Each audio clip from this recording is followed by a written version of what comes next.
ఉమ్మడి పశ్చిమ గోదావరి జిల్లాలో ఉన్ని నియోజకవర్గం పేరు చెప్పగానే ఇక్కడ రాజకీయాలు ఒక వింతగా ఉంటాయి. వింతగా అంటే ఐ మీన్ ఏంటంటే ఇప్పటి వరకు నియోజకవర్గం ఏర్పడిన తర్వాత మొదటి 2 సార్లు కాంగ్రెస్ పార్టీ, జనతా పార్టీలు గెలుపొందినప్పటికీ కూడా తెలుగుదేశం పార్టీ ఆవిర్భావం నుంచి నేటి వరకు కూడా వేరే పార్టీకి, రాజకీయ పార్టీలకు అవకాశం లేకుండా తెలుగుదేశం అభ్యర్థులు మాత్రమే ఎమ్మెల్యేలుగా గెలుపొందుతున్నారు. మధ్యలో ఒకసారి మాత్రం 2004లో స్వర్గీయ పాతపడి స్వరాజ్ గారు మనకి ఎమ్మెల్యేగా పనిచేశారు కాంగ్రెస్ పార్టీ నుంచి. తర్వాత అంతా కూడా ఆయన ముందు ఆయన వెనుక కూడా తెలుగుదేశం పార్టీకి చెందిన రాజకీయ నాయకులే.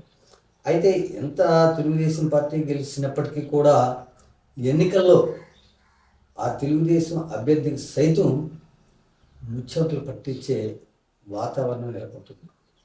అటు కాంగ్రెస్ పార్టీ అవ్వచ్చు, ఇండిపెండెంట్ అభ్యర్థుల బెడద ఈ నియోజకవర్గంలో ఎక్కువగా ఉంది. ప్రతి ఎన్నికల్లోనూ ఇండిపెండెంట్లు బెడద.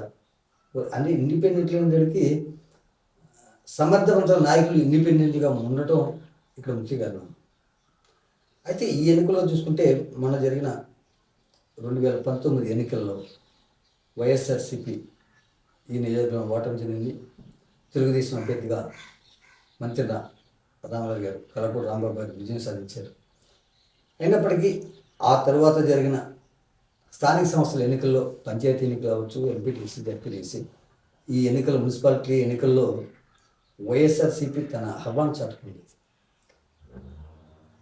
అయితే ఆకివీడు మండలం రాజులపేట గ్రామం మట్టికి మాకు రాజకీయ పార్టీలతో సంబంధం లేదు, గ్రామ అభివృద్ధి మాత్రమే ముఖ్యం అంటూ సర్పంచ్ అభ్యర్థులు ఏకగ్రీవంగా ఎన్నుకున్నారు. ఏకగ్రీవంగా ఎన్నుకుని గ్రామం కోసం ఆయన చేస్తున్న కృషి ఏంటి? ఎన్నికైన తర్వాత వైఎస్ఆర్సీపీ ప్రభుత్వంలో 3.5 సంవత్సరాలు సర్పంచ్గా పనిచేశారు. తర్వాత ఇప్పుడు కూటమి ప్రభుత్వం వచ్చింది, ఇప్పుడు కూడా సర్పంచ్గా పనిచేస్తున్నారు. ఆ సర్పంచ్గా ఏకగ్రీవంగా ఎన్నికైన నాయకుడు నల్లపరాజు వెంకటరామరాజు గారు ఇప్పుడు మనతో ఉన్నారు. ఆయన అడిగి వైఎస్ఆర్సీపీ ప్రభుత్వంలో గ్రామం ఏ విధంగా అభివృద్ధి చెందింది, లేకపోతేనేమో ఇప్పుడు కూటమి ప్రభుత్వం వచ్చిన తర్వాత ఏ విధంగా అభివృద్ధి చెందుతుంది, అసలు గ్రామానికి పోటీ లేకుండా, అంటే ఇక్కడ ఈ గ్రామంలో అపర కోటీశ్వరులు ఉన్నారు. అపర కోటీశ్వరులు ఉండి కూడా ఒక సామాన్య మధ్యతరగతి కుటుంబానికి చెందిన వ్యక్తిని సర్పంచ్గా ఎన్నుకోవడానికి కారణం ఏంటి, కారకులు ఎవరు అని కూడా ఆయన అడిగి తెలుసుకుంది.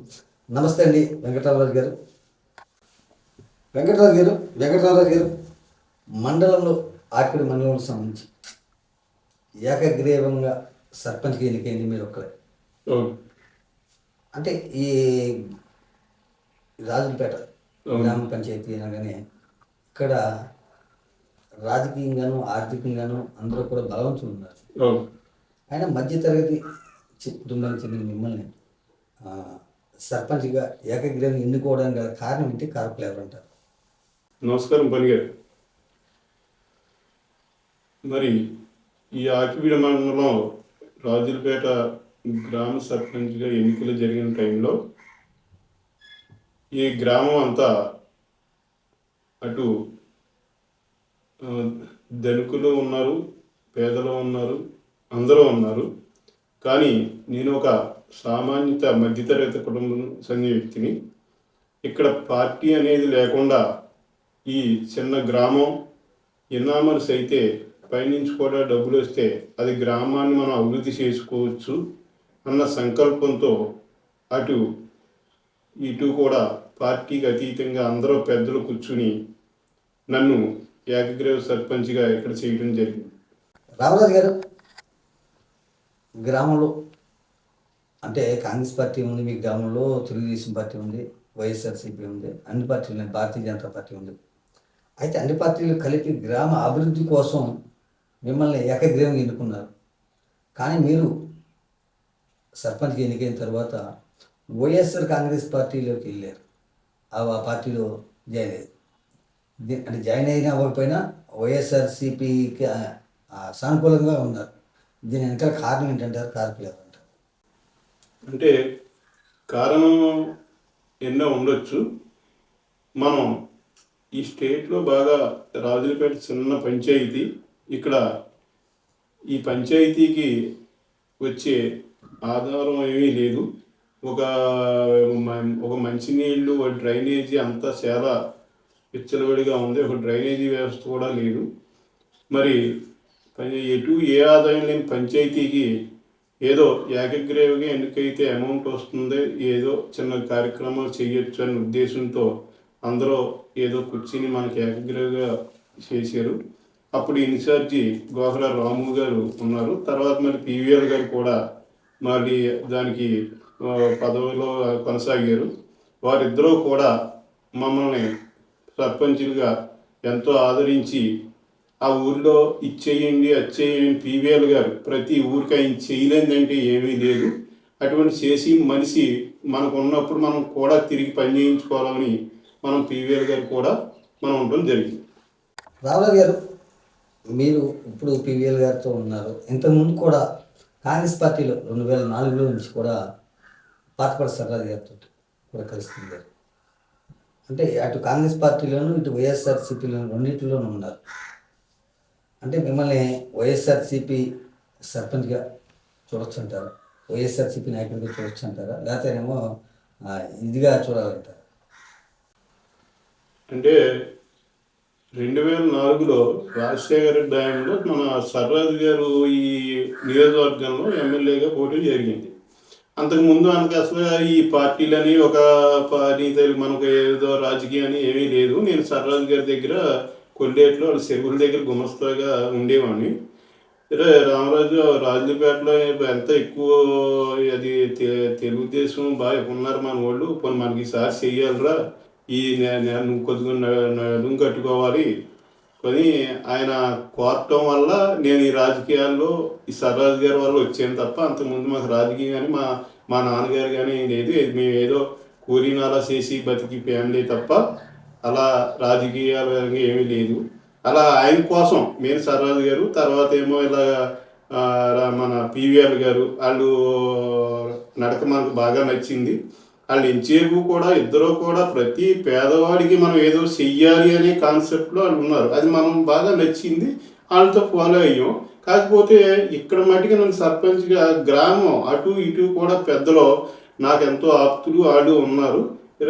కుర్రోడు ఆడే చేస్తాడు అని మనల్ని బాగా ప్రోత్సహించి ఏకగ్రీవంగా మనం ఎన్నుకోవడం జరిగింది. రామరాజు గారు, అంటే ఇటు వైఎస్ఆర్ కాంగ్రెస్ పార్టీలో ఉన్న అది పార్టీ అధికారంలో ఉన్నప్పుడు మీరు సర్పంచ్గా 3.5 సంవత్సరాలు పనిచేశారు. ఇప్పుడు కూటమి ప్రభుత్వం వచ్చిన తర్వాత 6 నెలల కాలం నుంచి పనిచేస్తున్నారు.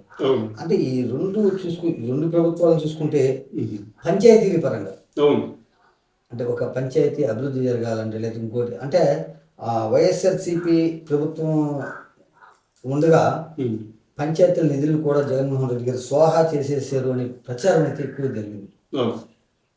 అంటే అటు మీరు పనిచేసారు, ఇటు పనిచేస్తున్నారు కాబట్టి ఈ రెండు ప్రభుత్వాలలో చూసుకుంటే పంచాయతీకి ఏ ప్రభుత్వం బాగుందంటారు?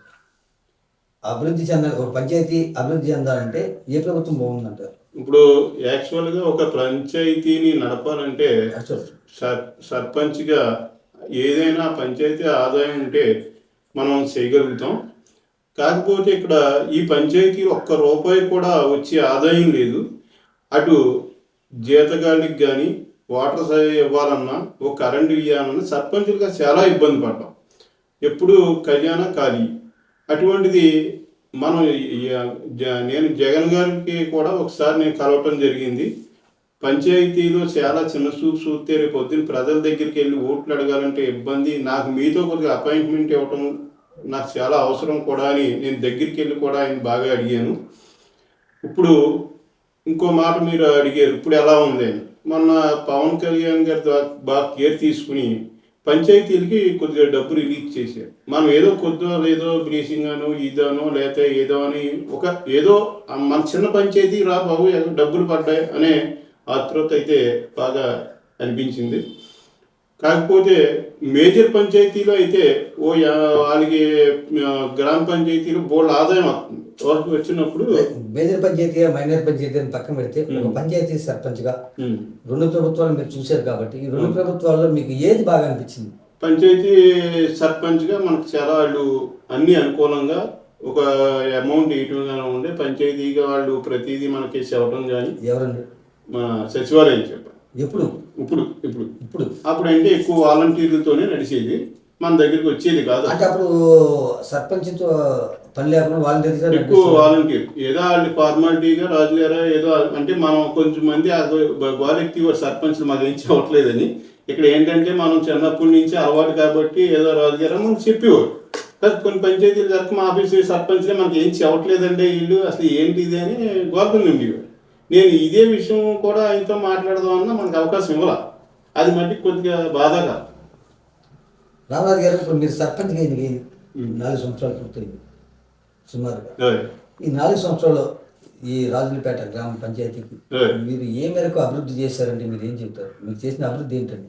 పివిఎల్ గారి ఆధ్వర్యంలో మా పంచాయతీకి బాగా ఇచ్చారు. ఇంతకుముందు జరగలేని ఒక ఇది చిన్న పంచాయతీ, మేజర్ పంచాయతీ కోలపూర్ సచివాలయం వచ్చిన ఆర్బీకే రైతు భరోసా కేంద్రం మా ఊర్లో కట్టుకోమని ఇస్తే నేను తీసుకొచ్చి ఇక్కడ నడవటం జరిగింది, అది ఇవ్వటం జరిగింది, కట్టాం. అలాగే హరిజనపేట అని ఇక్కడికి లోపల కొల్లేరుకు ఆనుకుని ఉంది, అక్కడ హెల్త్ సెంటర్ కట్టాం. ఆ 2 కొద్దిగా పూర్తి చేయాలి, ఆగినవి. పోతే నేను ఓన్గా ఇక్కడ ఎప్పటి నుంచో డాక్టర్ సత్యనారాయణ రాజు గారు ఒక ఆయన స్కూల్కి గ్రౌండ్ ఇచ్చారు. గ్రౌండ్ ఇస్తే అది 8 అడుగులు లోతు ఉంటే అలాగే గొయ్యి కింద ఉంటే ఒక 7-8 లక్షలు నా సొంత నిధులతో నేను మొత్తం అది పూడ్చి మంచి బందోబస్తుగా బాగా చేశాం. అలాగే హరిజనపేటలో సీసీ రోడ్లు, అలాగే డైరెక్ట్గా ఎత్తిపోతల కింద మందు ఈ జనజీవన్ మిషన్లో డైరెక్ట్గా సెల్లోకి 10 లక్షల గ్రాంటు ఇది పైప్ లైన్ పనులు అయితే బాగా జరిగింది. అంటే ఇప్పుడు జగన్మోహన్ రెడ్డి, ఇప్పుడు చంద్రబాబు నాయుడు గారు ముఖ్యమంత్రిగా ఉన్న కూటమి ప్రభుత్వం, చంద్రబాబు నాయుడు ముఖ్యమంత్రి, పంచాయతీరాజ్ శాఖ మంత్రిగా పవన్ కళ్యాణ్ గారు ఉన్నారు. పంచాయతీకి కూడా ఈ మధ్య ఆయన సీసీ రోడ్లు అవన్నీ కూడా ఇచ్చారు. గ్రామానికి ఇచ్చారండి. మా చిన్న గ్రామం అయినా మాకు 10 లక్షలు ఇచ్చారు. హరిజనపేటలో 5 లక్షలు డ్రైనేజీ పెట్టాం, 5 లక్షలు ఇక్కడ రాజులపేటలో సీసీ రోడ్లు పెట్టాం. అంటే మీరు ఈ గ్రామంలో పుట్టారు, ఈ గ్రామంలో పెరిగారు, ఈ గ్రామానికి ఏకగ్రీవ సర్పంచ్గా ఎన్నికయ్యారు. మీరు మిమ్మల్ని ఎన్నుకునేటప్పుడు కానీ లేదా మీరు ఎన్నిక అవ్వక ముందు కానీ ఈ పంచాయతీకి ఈ సమస్య అధికంగా ఉంది. ఇప్పుడు మీ రాజులపేట సమస్య పంచాయతీకి త్రాగునీరు సమస్య ఎక్కువ, బాగా ఈ త్రాగునీరు సమస్య అవ్వచ్చు, లేదా ఇంకా ఇటువంటి సమస్య ఏదైనా ప్రధానమైన సమస్యను మీరు ఏదైనా గుర్తించారు? మీరు సర్పంచ్ ఎన్నిక కాకముందు ఏదైనా సమస్యను గుర్తించారా? గుర్తించాం. ఆ సమస్యని ఇప్పటి వరకు చేయలేకపోయిన బాధ మీలో ఏమైనా ఉందా? చాలా బాధ ఉంది. ఏంటండి అది సమస్య? ఏంటి సమస్య అంటే మెయిన్ మంచినీళ్ళు అండి. మెయిన్ మంచినీళ్ళు ఒక హరిజనపేటలో చెరువు ఉంది, అక్కడ హరిజనపేటకి డ్రైనేజీ వ్యవస్థ లేదు. వాళ్ళు ఏదో కూలీని అలా చేసుకుని ఏదో వాళ్ళు పనులు చేసుకుంటే ఈ డ్రైనేజీ వాటర్ అంతా ఎటు వెళ్ళటానికి లేక ఈ ఓటంతా చెరువుకి చేరిపోతుంది. ఆ బోధిలోంచి నీళ్లు తోడాలన్నా ఈ డ్రైనేజీ ఏంట్రా బాబు ఈ బాధ ఎప్పుడు తీరుతుందా అనేసరికి ఈ డైరెక్ట్గా దానికి చుట్టూ కాంపౌండ్ వాళ్ళు చాలా అవసరం, అది చేయలేకపోయానని చాలా బాధ ఇప్పటికి. అలాగే కొన్ని డైరెక్ట్గా పెద్ద ఈ 1 కిలోమీటర్ ఈ పంట కాలంలో నీళ్ళు అన్నది డైరెక్ట్గా డ్రైనేజీలోంచి కాకుండా మెయిన్ కాలంలో తోడాలని అది అనుకున్నాం. అది మట్టి పూర్తి చేసాం ఈ జలజీవన్ మిషన్లో. ఆ కాంపౌండ్ వాళ్ళు కట్టలేకపోయామని అదొక బాధ. అలాగే పంచాయతీ వర్షం వస్తే మునిగిపోతుంది. సర్పంచ్గా కూర్చోవడానికి వర్షం వస్తే పంచాయతీ ఆఫీస్ లేదు, వర్షం వస్తే బిల్డింగ్ మునిగిపోతుంది. ఎన్నో ట్రై చేసాం, ఆ పంచాయతీ బిల్డింగ్ ఇవ్వలేదు.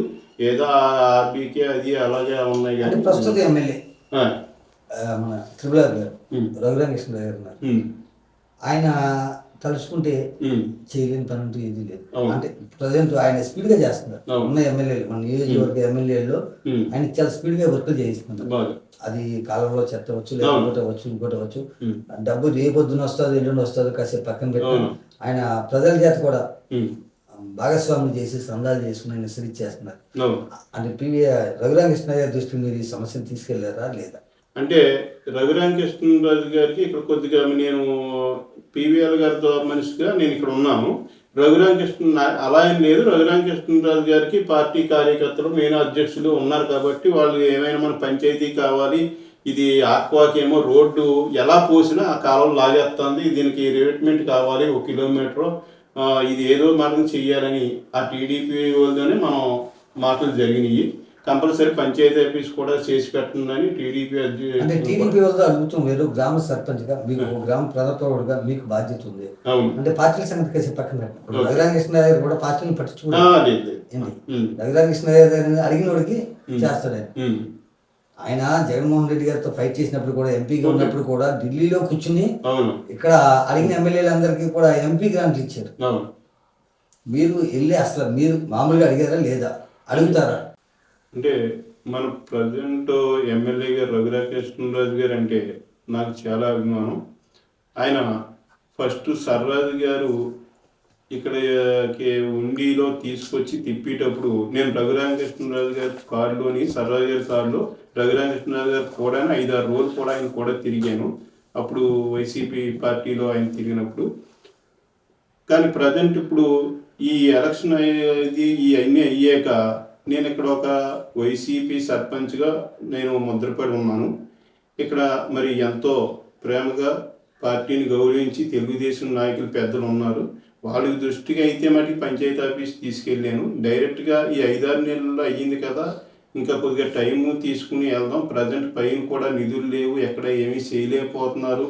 ఆయన పాపం ఆక్వా రంగాన్ని ఎవరు ఇబ్బంది పడకూడదని ఆయన స్వయం కృషితో చాలా పట్టుదలగా ప్రతి పంట కాలువ పంట బోధిని కూడా ఆయన చేయడం జరుగుతుంది. అది గొప్ప కార్యక్రమాన్ని ఆయన చేస్తున్నారు. ఇంకొక చాలా టైం ఉంది కనుక ఆ పంచాయతీ బిల్డింగ్ ఒక మంచి రోజు చూసి ఆ నాయకులతో కూడా కలిసి ఆ బిల్డింగ్ అడుగుదామని ఆతృత అయితే నాకు బాగా కలిగి ఉంది. రామరాజు గారు 2014 అంటే ఆంధ్ర రాష్ట్ర విభజన జరిగిన తర్వాత జరిగిన ఎన్నికల్లో తెలుగుదేశం పార్టీ విజయం సాధించడం, చంద్రబాబు నాయుడు గారు ముఖ్యమంత్రిగా బాధ్యతలు చేపట్టడం, ఆర్థికంగా శూన్యంలో ఉన్న ఆంధ్రప్రదేశ్ని బాధ్యత చేపట్టిన తర్వాత అటు అమరావతి ఇటు పోలవరం సంక్షేమ కార్యక్రమాలు 3 కూడా ఆయన విజయంగా ముందుకు తీసుకెళ్తూ ఉన్నారు. అటువంటి తరుణంలో 2019 జరిగిన ఎన్నికల్లో తెలుగుదేశం పార్టీ ఘోరంగా ఓటమి చెందింది. అసలు దీనికి కారణం ఏంటంటారు, కారకులు ఎవరంటారు? 2014లో చంద్రబాబు నాయుడు గారిని గెలిపించుకోవటం అన్నదంటే ఇప్పుడు రాజకీయంలో ఓడిపోవటం గెలవటం ప్రతి నాయకుడు సహజం. అది కాకపోతే ఆ రోజు చంద్రబాబు నాయుడు మంచి వర్కరు, ఒక సెంట్రల్ సమస్యలు కూడా తీర్చే ఆలోచన ఒక పెద్ద వయసు ఆయన దగ్గర ఉందని, అలాగే పవన్ కళ్యాణ్ గారు కూడా వారికి ఎంతో ఇదిగా ఉంది. స్టేటు ముందుకు తీసుకెళ్తారు. హైదరాబాద్ని కూడా ఆయన ఎంతో హైటెక్ సిటీగా డెవలప్ చేశారు. అలాగే ఆంధ్రాను కూడా అట్టడికి పోయింది. ఇడిపోయిన తర్వాత ఆంధ్రాలో ఏం చేయాలన్న నిధులు లేని పరిస్థితి. అటువంటిప్పుడు చంద్రబాబు నాయుడు దీన్ని ముందుకు తీసుకెళ్తారని ప్రజలు ఆయనకి పట్టం కట్టడం జరిగింది. మరి ఓటమి జరగడానికి కారణం ఏంటంటారు? ఓటమి జరగడం కారణం అంటే 2019లో ఓడిపోయినట్టు అంటే రాజశేఖర రెడ్డి గారు కూడా ప్రజలకి ఎంతో చాలా మేలు చేశాడు. ఆయన తన బిడ్డగా జగన్మోహన్ రెడ్డి గారిని ఎంతో ఆదరించారు, అభిమానించారు. ప్రజలు, తెలుగు రాష్ట్ర ప్రజలు కూడా చాలా గౌరవించారు ఆయన్ని. అందులో ఆయన జైలు జీవితం కూడా అనుభవిస్తున్నప్పుడు ప్రతి మహిళ కూడా కంటతడి పట్టింది. ఒక రాజశేఖర రెడ్డి గారిని దృష్టిలో పెట్టుకుని కంపల్సరీ జగన్ గారికి ఒక అవకాశం ఇవ్వాలి అని ఆయన కోరుకుంటున్నారు కాబట్టి అని పార్టీ సంబంధం లేకుండా ఒక్క అవకాశం ఇవ్వమని ప్రజలను ఆయన కోరటంతో ఒకసారి చూద్దాం అని ప్రతి ఒక్కరూ కూడా ఆయనకి పట్టం కట్టారు. 2019 ఎన్నికల్లో ఘన విజయం సాధించిన జగన్మోహన్ రెడ్డి గారు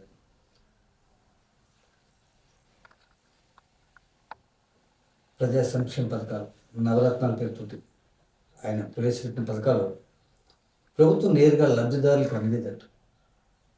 అంటే మధ్యలో సర్పంచ్, ఎంపీటీసీలు, ఇంకొకరు లేకుండా, వాళ్ళకి ఎటువంటి సంబంధం లేకుండా లబ్ధిదారుడికి అందే విధంగా అందజేశారు. వాలంటీర్ వ్యవస్థను, విద్యా వ్యవస్థను తీసుకొచ్చి. అయినప్పటికీ కూడా మన జరిగిన ఎన్నికల్లో ఘోరంగా ఓటమి చెందారు. వైసీపీ ఘోరంగా ఓటమి చెందడం గల కారణాలు ఏంటంటారు, కారకులు ఎవరంటారు? ఇప్పుడు ప్రజలకి ఒక పెన్షన్ రానివ్వండి, హౌస్ పర్పస్ ఏదైనా ప్రజలకి డైరెక్ట్గా ఇస్తే వాళ్ళకి నచ్చదు. నాయకుడు పిలిచి ఇస్తే అది ఇచ్చారనే వేరేగా ఉంటుంది. పోనీ దానికి మనం అది ఏమీ కాదు, ప్రజలు జగన్ గవర్నమెంట్ డైరెక్ట్ జగన్ గారు అధికారుల ద్వారాగా ఇచ్చారు, మనం సంతోషమే, వాళ్ళకి అందుతుంది ఆనందమే. కాకపోతే ఇందులో ఒక సర్పంచ్ కాదు కదా, ఒక ఎమ్మెల్యే గారికి కూడా ఎవరికీ కూడా ఇందులో లేదు. ఏదో సిస్టంలో ఆప్షన్ పెట్టారు, వీళ్ళు దీని అర్హుడు అంటే ఇచ్చేయండి అంటే వాలంటీర్ని పట్టుకుని వ్యవస్థ చేశారు. అది కొంచెం మందికి అది ఏంటంటే ప్రతి వాలంటీరు అందరు సర్పంచులకి అనుకూలంగా ఒకరు చెప్పేవాడు ఉన్నాడు, చెప్పనివాడు ఉన్నాడు. అందుకు కొద్దిగా అది ప్రభుత్వానికి వ్యతిరేకమైంది. పోతే ఇంకోటి ఏంటంటే మరి ఈ వాలంటీర్ వ్యవస్థ వల్ల రేపొద్దున్న మనం మళ్ళీ గవర్నమెంట్ మనదే ఫామ్ చేస్తామనే ఉద్దేశం వైసీపీ ప్రభుత్వానికి బాగా ఉండేది. మరి కంపల్సరీ ఈ ఎలక్షన్ ముందు వాలంటీర్ని అందరినీ రాజీనామా చేసేసి మనకి ఎలక్షన్కి పనిచేయండి అని కోరటం జరిగింది.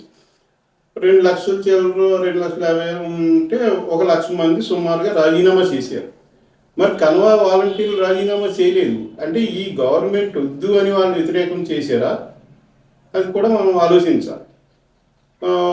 నెక్స్ట్ ఇంకోటి ఏంటంటే ఒక గ్రామంలో ఒక సర్పంచ్ వల్ల కానీ ఆ ఊరు గ్రామ పెద్దల్లో కానీ ఆయన పక్కన పెట్టేస్తే 10 మంది మన ఓట్లు ఏముంది, వాలంటీర్ మొత్తం ఇంటికి ఇస్తున్నాడు కదా, ఊరంతా ఓట్లు వేసేస్తారు అనే ఆలోచన అయితే తప్పు.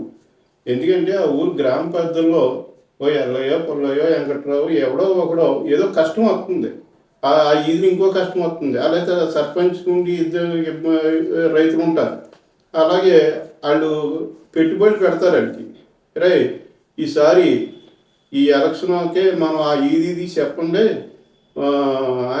ఆ వార్డులో మనకి తెలిసిపోతుంది, అక్కడ ఓట్లు వేయకండి ఆ టీఆర్ఈ పట్టు అని. ఇప్పటికీ కొన్ని గ్రామాల్లో పెద్దల మాటకు విలువ ఉంది. విలువ లేకుండా డైరెక్ట్గా పథకాలు అందిస్తే ఓట్లు వేసేస్తారన్నది అయితే బూత్, అదైతే కరెక్ట్ కాదు. ఈ విషయం నేను మాట్లాడటం తప్పైతే నేను అది కరెక్ట్ అని నేను అంటలేదు. కాకపోతే ఏంటంటే సర్పంచ్కి ఎవరు సర్పంచ్కి ఇవ్వాలి, అలాగే ఊరి గ్రామ పెద్దలు ఉంటారు, వాళ్ళందరూ ఒక మాట చెబితే ఆ ఊళ్ళో లేబర్ ఉంటారు, వాళ్ళ మాట వింటారు. వాళ్ళు నువ్వు పథకాలు ఇచ్చేస్తే వాళ్ళు డైరెక్ట్గా ఎందుకు వేసేస్తారు అని ఆలోచన నాకు. రామరాజు గారు, మొన్న జరిగిన ఎన్నికలు 2024 6 నెలల క్రితం జరిగిన ఎన్నికలు, అసెంబ్లీ ఎన్నికలు, కూటమి ప్రభుత్వం, జనసేన, తెలుగుదేశం, భారతీయ జనతా పార్టీ ప్రభుత్వం అక్కడ విజయం సాధించింది. అసలు ఈ విజయం కారణం ఏంటంటారు, కారకులు ఎవరు అంటారు? మరి ఈ 2024లో ఎలక్షను అంతా వారు వన్ సైడ్గా అన్ని సీట్లు రావటం చాలా గొప్ప విచిత్రం. ఎందుకంటే మెయిన్ కారణం కూటమి ప్రభుత్వం. పోతే పవన్ కళ్యాణ్ గారు మాట ఫస్ట్ నుంచి కూడా ఓటు సేలనివ్వను, కంగారు పడొద్దు అని అటు కార్యకర్తలకి ఎంతో భరోసాగా ఉంది. ఆయన ఎన్నో ఇబ్బందులు పడినా మెయిన్ ఒకటే టార్గెట్ పెట్టుకున్నారు, ఓటర్ను చీలిపోకూడదు అనే కాన్సెప్ట్తో ఆయన ఏదో రకంగా ఇది కలిపి ఈ రాష్ట్ర భవిష్యత్తుని మనం మార్చగలగాలనే పట్టుదల ఆయన బాగా పెట్టుకున్నారు. అటువంటప్పుడు ఈ బీజేపీ ఇటు తెలుగుదేశంతో పొత్తు అంత మక్కువ చూపకపోయినా పవన్ కళ్యాణ్ గారు ఇందులో చాలా వారధిగా ఎక్కువగా పనిచేశారు. ఆయన రెండింటి ప్రభుత్వాన్ని కలిపి ఈ కూటమి ప్రభుత్వం ఏర్పాటు చేసి ఇంత ఘన విజయం సాధించడానికి మెయిన్ కారణం నేనే కాదు, యావత్ ఆంధ్రప్రదేశ్ 2 రాష్ట్రాలు కూడా పవన్ కళ్యాణ్ గారి వల్లే ఇక్కడ ఈ కూటమి ప్రభుత్వం పరిపాలిస్తుందని ఒక మరీ గట్టిగా వినిపిస్తోంది. అదైతే వాస్తవం. రామరాజు గారు, మీరు అంటే మీకు ఇంకా పంచాయతీ సర్పంచ్గా ఇంకా సంవత్సరం పాటు సమయం ఉంది. మీరు గ్రామంలో ఆదరించి ప్రధాన సమస్య అయిన త్రాగునీటి సమస్య, పంచాయతీ ఏర్పడి అని గతంలోనేమో కోలపర పంచాయతీలో ఉండేది, కోలపర పంచాయతీ నుంచి సపరేట్ పంచాయతీ ఏర్పడి 25 సంవత్సరాలు 30 సంవత్సరాలు కావస్తుంది. ఈ 30 సంవత్సరాలు, ఈ 25 సంవత్సరాలు మీరు ఇప్పుడు దాకా సరైన పంచాయతీ భవనాన్ని కూడా నిర్మించుకోలేకపోయారు. ఈ భవనం కోసం వచ్చు, పంచాయతీ భవనం కోసం వచ్చు, లేకపోతేనేమో త్రాగునీటి సమస్య అవచ్చు. త్రాగునీటి సమస్య అనేది ప్రజలందరికీ సమస్య. ఈ సమస్యల మీద మీరు ఏ విధంగా పోరాటం చేయాలనుకుంటున్నారు? ఏంటి? అంటే ఇక్కడ ఒక సర్పంచ్గా ఏదో పోరాడదాము, ఎలా చేద్దాము అన్న కాన్సెప్ట్ కాదు. చిన్న పంచాయతీకి ఆదాయం లేదు. మంచినీళ్ళ చెరువు ఉన్న ఏరియా డ్రైనేజీ వ్యవస్థ దారుణంగా ఉంది. అందుకు కాంపౌండ్ వాళ్ళు అదే డ్రైనేజీలోంచి మీరు మంచినీళ్ళు తోడుతున్నారు, ప్లస్ డ్రైనేజీ వాటర్ కూడా వెళ్తుంది. అందుకు దానికి కాంపౌండ్ వాళ్ళు చాలా ఇంపార్టెంట్. అలాగే పంచాయతీ బిల్డింగ్ గోతిలో ఉంది, వర్షం వస్తే మెరుగుపోతుంది, కూర్చోవడానికి కూడా అవకాశం లేదు. పోతే ఇక్కడ ఆక్వాకి పూర్వం ఏదో ఇడ్లు బళ్ళు టాటర్లో తిరిగి ఈ రాజులపేట మెయిన్ రోడ్డు 30-40 టన్నులు ఆక్వా మేత ఫీడ్ వస్తాం వల్ల ఈ ఎంత పోసినా రోడ్డు ఎన్ని గ్రాంట్లు పోసినా కాళ్ళలోకి లాగేస్తాం. దానికి చాలా 4 కిలోమీటర్లు ఇంపార్టెంట్గా మాకు రివిట్మెంట్ వాల్ కావాలి, కంపల్సరీ చాలా అవసరం. నాకు ఈ 3 పనులు చేద్దామని అటు ఎమ్మెల్యే గారికి నమస్కారం పెట్టి ఎమ్మెల్యే గారిని మన కేంద్ర మంత్రివర్యులు వర్మ గారిని కూడా గౌరవించి వాళ్ళ ద్వారాగా మరి అటు చంద్రబాబు నాయుడు గారిని, పవన్ కళ్యాణ్ గారిని కూడా నా మొర ఆలకించి నాకు ఈ 3 పనులు చేయాలనే కోరిక తప్ప ఇక్కడ పోరాడదామని అయితే ఏమీ లేదు. ఆ పనులు చేస్తే నాకు చాలా ఆనందం. రాధా గారు, నెల్లూరు దగ్గర శ్రీకాకుళం జిల్లా వరకు మన ఇదంతా కూడా కోస్తా తీరం. ఈ కోస్తా తీరం అంతా కూడా ఆక్వా సాగు ఎక్కువ, ఏం చేప. ఈ ఆక్వా సాగు అంతా కూడా ప్రకృతి వైపరీత్యాల మీద ఆధారపడి ఉంటుంది. అటు గట్టిగా ఎండ కాసినా, గట్టిగా వర్షం పడినా, లేకపోతే గట్టిగా ఎండ కాసినా ఇవన్నీ కూడా అప్రాకృతం అయిపోతుంది. ఈ ఆక్వా సాగు చిన్నకారు రైతులు చాలా ఇబ్బందులు పడుతున్నారు. అంటే ఇప్పుడు ప్రకాశం, గుంటూరు జిల్లాలో మిర్చి రైతులకి కోల్డ్ స్టోరేజ్ ఉన్నాయి. అదేవిధంగా ఆక్వా రైతులకి చేపలకు కానీ, రొయ్యలకు కానీ కోల్డ్ స్టోరేజ్ ప్రతి నియోజకవర్గానికి 1-2 పెడితే ఎలా ఉంటుంది, ఏంటి? దీనికోసం అంటే మీరు కూడా ఒక రైతు సంఘ నాయకులు, ఒక రైతు బిడ్డ, మీరు దీని గురించి ఏమైనా ప్రభుత్వాన్ని దృష్టికి తీసుకెళ్దాం అనుకుంటున్నారా లేదంటారా? అది పెడితే ఎలా ఉంటుంది కోల్డ్ స్టోరేజ్? ఇది చాలా గొప్ప నిర్ణయం. ఎందుకంటే ఈ ఆక్వాలో రొయ్యలకి ఒక చెరువు వైరస్ వస్తే ఆటోమేటిక్గా మొత్తం ఏరియా అంతా ఇదైపోయి ప్రతి చెరువు డ్యామేజ్ అవుతుంది. అటువంటి టైంలో ఈ రైతుని ఈ రేటు మొత్తం డౌన్ చేసి ఇష్టాసారంగా పడిపోవడంతో రైతు నాశనం అయిపోతుంది. ఇదే గవర్నమెంట్ వారు ఈ ఆక్వాను దృష్టిలో పెట్టుకుని దీనికి ఒక కోల్డ్ స్టోరేజ్ అనేది ఏర్పాటు చేస్తే గవర్నమెంట్ నిధులతో ఈ రైతులందరికీ చాలా ఉపయోగపడుతుంది. అటు మిర్చి కోల్డ్ స్టోరేజ్ అక్కడ ఎలా ఉపయోగపడుతున్నాయో ఈ రొయ్యలు అనేది అనుకూలంగా ఏంటంటే ఇక్కడ మార్కెట్ సరైనప్పుడు గొడవలో పెట్టుకున్నప్పుడు, కోల్డ్ స్టోరేజ్ పెట్టుకున్నప్పుడు ఏమవుతుందంటే అండి, ఆ కోల్డ్ స్టోరేజ్ కూడా ఎంత సరిగ్గా అయితే ఉందో దానికి బ్యాంకులు కూడా ఇంత పర్సెంటేజ్ లోన్లు ఇస్తాయి. అప్పుడు సన్నకారు రైతులు మరింత ఉపయోగం ఉంది. ఇది అసలు మరి ప్రభుత్వ దృష్టికి ఏదైనా తీసుకెళ్దాం అనుకుంటున్నారా, లేకపోతే మీరు రైతు అసలు ఇప్పుడు దాకా ఆక్వా సాగుని పట్టించుకోవడం కారణం ఏంటంటారు? నేను రైతులందరూ కలిసికట్టుగా వెళ్ళి మాకు కోల్డ్ స్టోరేజ్ కావాలి, మేము ఇదైపోతున్నాం అని ఇది ఎమ్మెల్యే గారి దృష్టికి తీసుకెళ్ళి అటు మంత్రి గారి దగ్గరికి తీసుకెళ్ళి పై అధిష్టానానికి తెలియజేస్తే కంపల్సరీ కోల్డ్ స్టోరేజ్ అన్నది ఆక్వా రైతులకు చాలా అవసరం. మరి కొద్దిగా రైతుల దృష్టికి మనం కూడా తీసుకెళ్లాలని నాకు ఎప్పటి నుంచో ఆలోచన ఉంది. కాబట్టి ఎక్కడ నిధులు లేవు, ఏమీ లేవు అనే వాదంతో ఇది ఎంతవరకు అవుతుందని కూడా మనం ఇంకా సబ్జెక్టు ఎదరికి తీసుకెళ్ళాలి. అగ్గిపుల్ల కూడా తయారు చేసి ఒక రేటు నిర్ణయిస్తున్నారు. అదేవిధంగా శాశ్వతంగా దొరికే మన కాలువలను బదులు దొరికే త్రాగునీరు ఏదైతే ఉందో ఆ త్రాగునీరుని బాటిల్లో పట్టి సీసాలో పట్టి దానికి కార్పొరేట్ కంపెనీలో ధరనే వేస్తున్నాయి. కానీ రైతులు 6 కాలం కష్టపడి, అది వరి అవ్వచ్చు, ఆక్వా అవ్వచ్చు, ఏదైనా అవ్వచ్చు, ఏ పంట అయినా సరే ఆ పండించిన పంటకే తన రేటు నిర్ణయించలేకపోతున్నారు. అసలు దీనికి కారణం ఏంటంటారు కార్పొరేట్? మరి మీరు అడిగింది చాలా మంచి క్వశ్చన్ అడిగారు. రైతుకి ఎంతసేపు మోసపోవటం తప్ప మోసం చేయటం తెలియదు రైతుకి. ఎప్పుడు రాత్రులు పగలో పార గొడ్ల ఇలాగాతో పొలంలో కష్టపడుతూ ఉంటాడు. ఈ పంట పండితే అవి పురుగెట్టిందా లేకపోతే ఇచ్చేసిందా, ఇంచేవి పంట బాగా పండించాలి, ఈ ధాన్యం 10 మందికి మనం ఎంతో ఇచ్చేయాలనే ఆలోచనే తప్పడికి ఎంచే మోసం చేయటం లేదు. మీరు అన్నట్టు అగ్గిపొల వాటర్ బోట్లో ఇన్ని కార్పొరేట్గా రైతుని చూడకూడదు.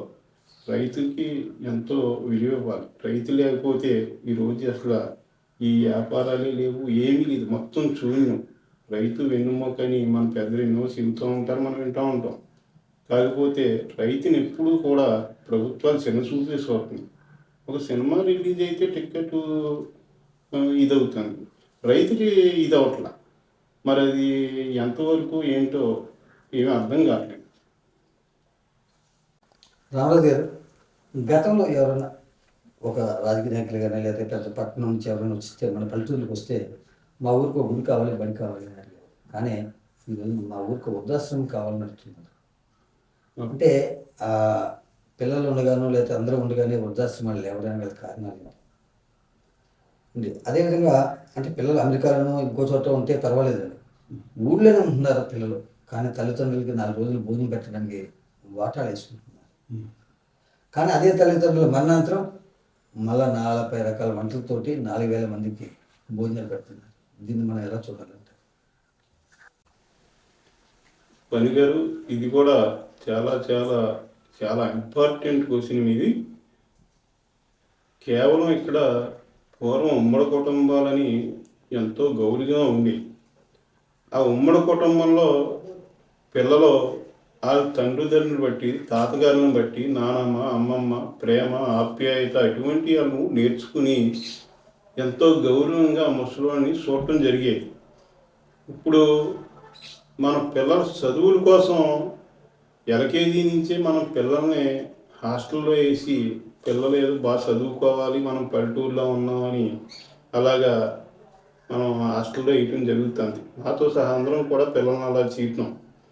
ఈ అదేసరికి వాళ్ళకి ఏంటంటే ఈ పెద్దల దగ్గర ప్రేమ ఇటువంటి వాళ్ళకి తెలియట్లేదు. ఓహో, మనం చదువుల కోసం హాస్టల్ వేసారు, వాళ్ళు ఇబ్బంది పడకూడదు, అలాగే మా టయానికి మనం ఓపిక లేకపోతే ముసలోళ్ళు ఏమైపోతారు, అక్కడ కొద్దిగా డబ్బులు కడితే ఇదవుతుందని కొంచెం మంది ఆశ్రమంలో వేయటం జరుగుతుంది.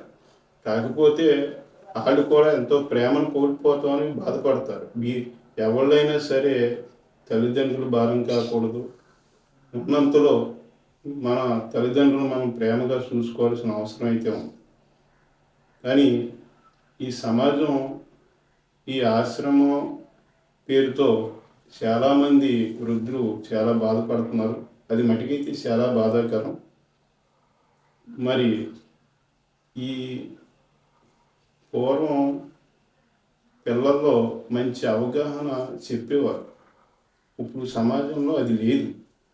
ఎందుకంటే ఎవరికి ఓపికలు అనేది లేక దీన్ని అలాగా కొయ్యటం జరుగుతుంది.